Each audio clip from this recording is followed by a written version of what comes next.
Hello, everybody, and welcome to our first success story interview as part of a series going forward to try and get the members of the Society of Sports Therapists stories out there and learn a bit more about our members and about the different backgrounds that our sports therapists are working in. For our first interview, we've got Nick Mulryan. Would you like to introduce yourself, Nick, and tell us how you first got into your sports therapy journey? Okay, well, first of all, originally I was a pianist and wanted something else as well to do. And I started training as a masseur, basically, and then I ended up treating more and more people with sports-related injuries. And I then had to make the decision that I needed to broaden my education working with people in sports. So at the college back then, at the Northern Institute of Massage, I then went on to the sports therapy diploma, which I did it with the Society of Sports Therapists. A total different concept whatsoever, because we've been trained to heal tissue, not just massage it, and that just opened up a lot of doors for me anyway to help particular athletes, and also from a research standpoint, basically. So from there, I then needed to get some experience. So I then went to an NGD Sports Centre. Back then, it was Nick and Nicola Dinsdale, and they were working from a practice from home.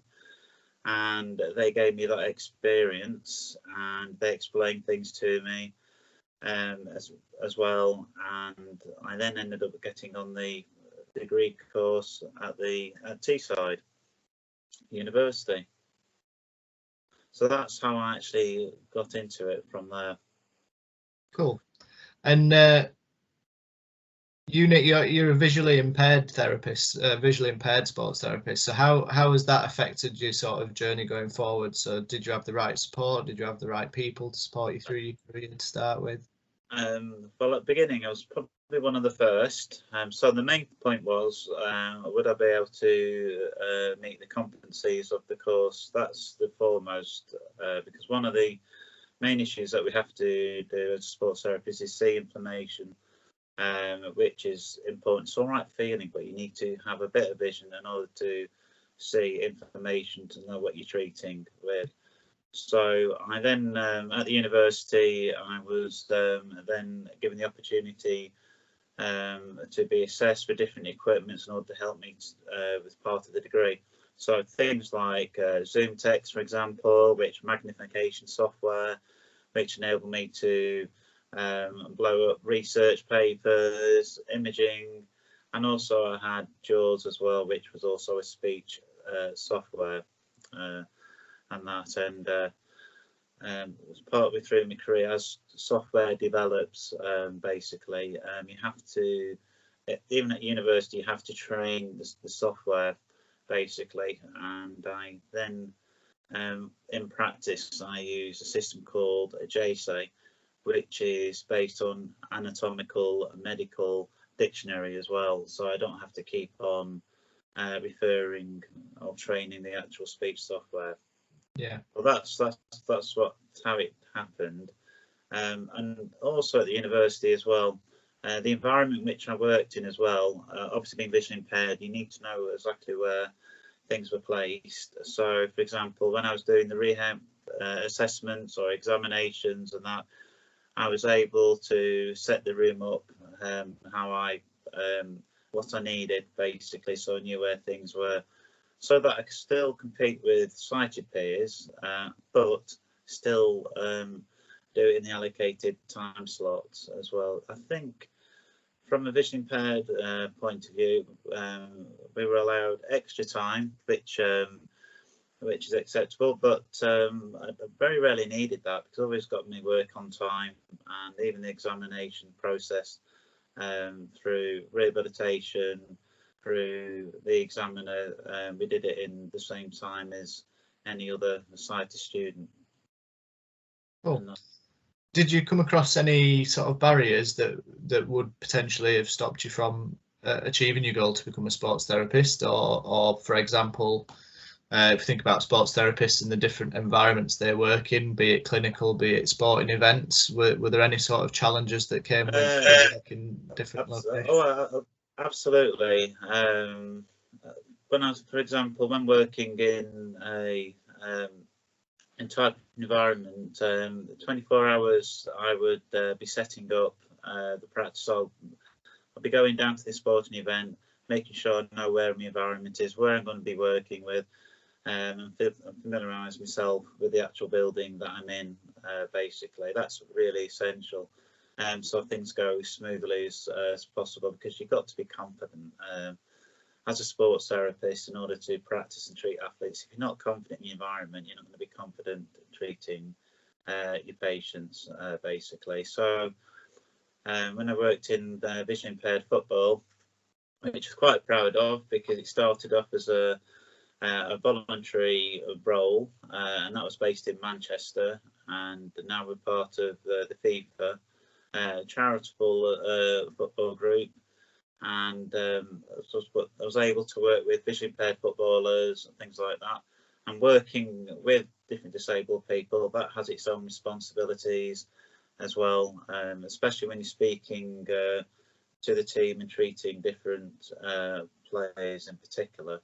For example, who would actually make sure that the player knows the actual number that they are, and we'd be referring to them by the name, basically, because if they're all visually impaired, they won't know who, they can't see body posture, so it's important that they know exactly who we're speaking to, basically. And from that, Tom, we had City footballers, Premiership footballers and Manchester United footballers coming in every now and again to support the players and that. And because they saw me treating on a voluntary role, vision impaired players, they started to ask me, could I treat the calf, whatever needed doing, and I do treat some of them on a private basis. And again, that's all came from voluntary.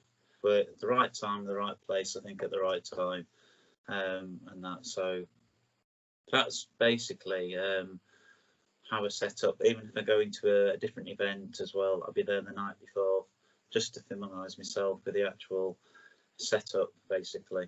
Yeah. And how does that differ to your clinical work then now? How does that sort of differ, working in that sporting environment to working in a clinic? Clinical work, basically, I've got things in place. For example, I use special side software as well. For example, if I have a patient that comes to me presented with a consultant's letter, I have special equipment, got magnifying software, got a portable software, and just recently I'll be using another piece. It's like a camera, basically, and it can go over a standard letter, and it will actually read out the actual text to me as well, which is good. I mean, I do allow myself on initial consultations a little bit extra, so my initial consultation can be up to 90 minutes, and that just gives me time just to go through any medical data that I need to do during the initial consultation, as well as give the patient a bit of chance to find where I am as well, if it's overrunning a little bit. Yeah. Well, moving on then, over the last sort of few years, there's been more visually impaired students attending colleges and universities to qualify as graduate sports therapists and other medical backgrounds as well. Do you have any sort of advice for anybody with similar disabilities or other disabilities that are thinking of pursuing a career in sports therapy? Yes, I do. Yeah, I mean, I often get asked as well by quite a lot of vision impaired students, or people thinking they're going on to the sports therapy program, because it's really gone really popular. And my key thing is be really enthusiastic, knock on everybody's door. There are people there to help you. If you give them the chance, they will mentor you and give as much advice, but you need to get lots of hands-on experience. It's not just hands-on that we do. it's also the scientific side of it. For example, I've had a few potential students that have applied for the degree, and I had one gentleman that came to me who was a similar way, he was a masseur, and he didn't realise the amount of research that we do part of it. So it's not just what the patient sees, it's what we do after. Basically, what rationale have we got to apply that medical intervention? And it's also working safely in the environment as well, and getting the patient back to full recovery sooner rather than later. And I think that's what a lot of students are quite surprised of, basically. And I do actually show my research and my dissertation, what's expected of them as part of the degree programme.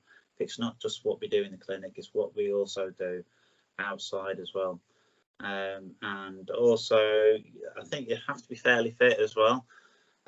So you have to demonstrate the exercises to your patient, basically make sure they understand what you're trying to achieve, and explain to them why they're actually doing that particular movement and why we need them to move in a certain particular way within their pain tolerance level.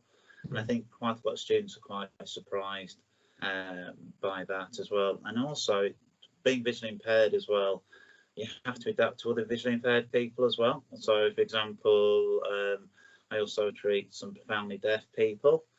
So when you're visually impaired yourself and you speak to someone who's profoundly deaf, you've got to make sure that you're pretty much in front of them. You don't have to speak louder. You just got to speak clearer and make sure that they can see your lips, because this gentleman here, your lips reads me. So yeah. So yeah, it's again, it's knowing how to adapt as well. And for example, I just assumed, because this chap was profoundly deaf, he was able to, if I'd be able to write to him basically on text, he'll be able to read it and understand it that way. And he's also was slightly dyslexic, so that makes it even harder, doesn't it? So so you've got to adapt and work with different type of disabilities, as you would normally do if you were a sighted person. Yeah, and just picking up on something you said right at the start there about there is support and there are people that would like to mentor you. For sighted athletes and sighted sports therapists that are thinking of being a guide or a mentor for visually impaired sports therapists, what suggestions would you have for them to be able to do that and to get involved with that? To get involved, if any budding sports therapist out there is to make sure, but there's different visual impairments as well. So, for example, when I first started, some people put me next to a window because I thought it'd be brighter. Well, my eyes are quite sensitive to light, so I'm the opposite. I like to have a slightly darker environment and the light behind me. So it's knowing what type of vision impairment that you're dealing with, because everyone's slightly different. And that, so some people may like extra light, some people may like the light behind them. So again, it's because of different visual impairments out there. It's the only way to really mentor somebody correctly is ask them basically what type of, and don't be frightened of asking them how much can you actually see, and then that will give them an indication as well what they need to do. Cool. And just one final sort of note, being an active sports therapist yourself, obviously you preach to patients, I assume, that being active and staying healthy is obviously a positive thing and a good thing. What do you do as part of your sort of physical and exercise therapy, or part of your sort of weekly exercise? Well, basically I walk about 6.5 miles a day. Yeah. As well, I do I say mild weight training for the upper body, and again that's due to my vision impairment and my condition. Because my pressure is very low, I've got to be careful not to lift intense weights above my head, otherwise it could puncture the eye.